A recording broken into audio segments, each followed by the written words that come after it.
Assalamualaikum warahmatullahi wabarakatuh. Perkenalkan, nama saya Jutlela Wasilatus Syaadah, PJJ S1 Manajemen tahun 2023-2024 Universitas Siber Asia. Pada kesempatan kali ini, saya akan mempresentasikan mengenai penerapan Balance Scorecard pada berbagai jenis perusahaan. Balance Scorecard pertama kali diperkenalkan oleh Kaplan dan Norton pada tahun 1992 sebagai seperangkat pengukuran kinerja yang memberikan manajemen puncak pandangan yang cepat dan komprehensif tentang perusahaan.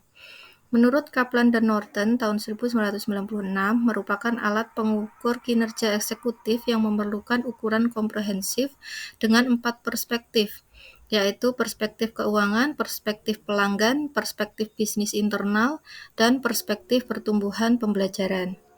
Sedangkan menurut Lewis dan Biromo tahun 2007, Balance Scorecard yaitu suatu alat manajemen kinerja yang dapat membantu organisasi untuk menerjemahkan visi dan strategi ke dalam aksi dengan memanfaatkan sekumpulan indikator finansial, non-finansial yang kesemuanya terjalin dalam suatu hubungan sebab dan akibat.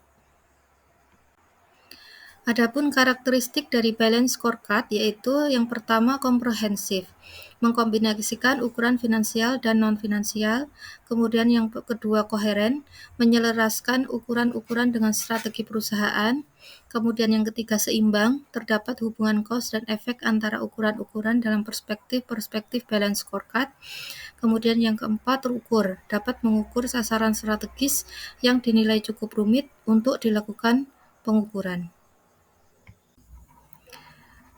Selanjutnya, faktor-faktor digunakannya Balance Scorecard. Yang pertama yaitu sebagai alat komprehensif untuk memahami pelanggan dan kebutuhannya serta kesenjangan kinerja. Kemudian yang kedua, menyiapkan logika untuk menciptakan modal intangible dan intelektual. Kemudian yang ketiga, strategi pertumbuhan menjadi keandalan bisnis yang fokus kepada upaya-upaya non-finansial. Kemudian yang keempat, memberikan pemahaman karyawan, yaitu membuat karyawan memahami strategi dan kaitan sasaran ke dalam operasi perusahaan hari ke hari. Kemudian yang terakhir, memfasilitasi, yaitu memfasilitasi umpan balik evaluasi kinerja dari waktu ke waktu.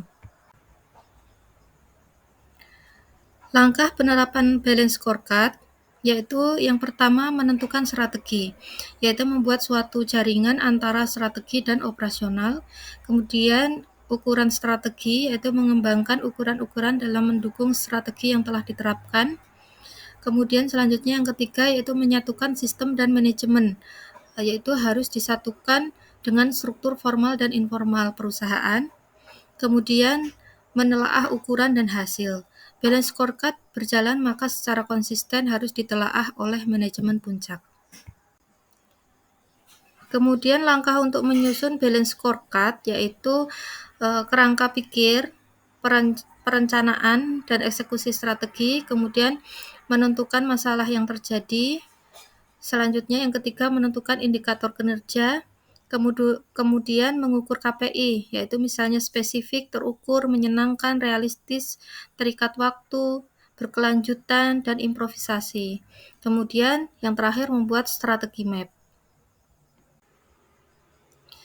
Berikut saya lampirkan contoh Balance Scorecard dengan strategi map. Salah satu Balance Scorecard dengan strategi map. Di sini terdapat Balance Scorecard Map dari Bank Indonesia.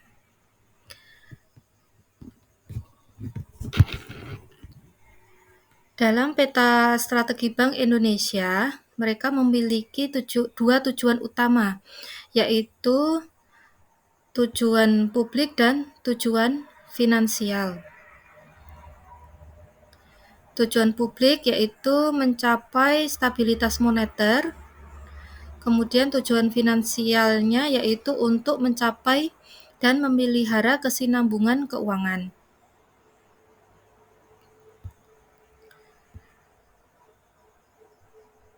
Kemudian untuk mencapai tujuan tersebut, Bank Indonesia perlu meningkatkan efektivitas manajemen moneter, kemudian menciptakan sistem perbankan yang sehat, dan yang ketiga memelihara keamanan sistem pembayaran.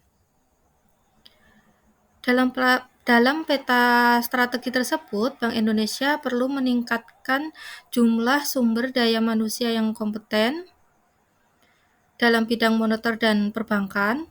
Kemudian hal ini dapat dilakukan dengan memberikan program pelatihan kepada karyawan. Kemudian selain itu, Bank Indonesia juga perlu mendorong implementasi praktik tata kelola yang baik atau good governance dengan transparansi, akuntabel, dan bertanggung jawab. Ini menciptakan lingkungan bisnis yang sehat dan mendukung stabilitas keuangan.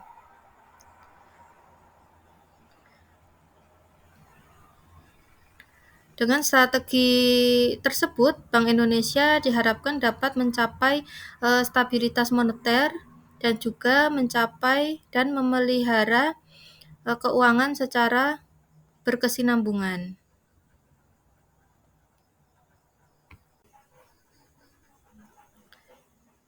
Ini di sini penjelasan mengenai balance scorecard map dari Bank Indonesia tadi yang sudah saya jelaskan. Saya lampirkan juga di sini. Kemudian berikutnya contoh balance scorecard perusahaan. Yang pertama misalnya pada perusahaan Volkswagen. Manajemen baru di VW atau Volkswagen di Brasil menghadapi tantangan dalam mengubah budaya perusahaan setelah selama 8 tahun merugi. Untuk mengatasi hal tersebut, VW mengembangkan dan menerapkan peta strategi serta balance scorecard. Peta ini menyelaraskan sumber keuangan dan proyek dengan strategi perusahaan. Dengan peta strategi, VW dapat mengonsumsi strategi kepada lebih dari 20.000 karyawan. Perusahaan juga lebih mudah menetapkan program baru untuk menyelaraskan jaringan pemasok dan dealer dengan strategi perusahaan.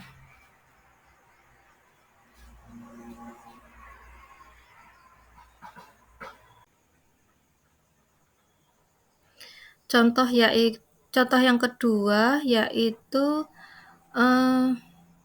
Borealis. Perusahaan produsen plastik Eropa pernah menghadapi tantangan dalam pengelolaan anggaran yang lama dan proses yang lambat.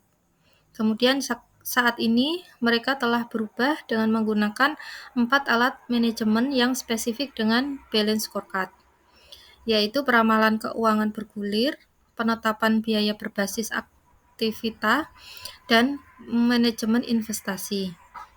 Selain itu, masalah tersebut juga membantu proses penerapan sistem pengukuran dan kontrol baru di dalam Borealis.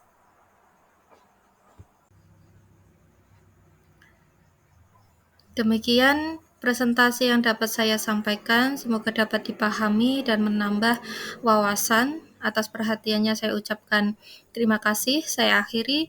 Wassalamualaikum warahmatullahi wabarakatuh.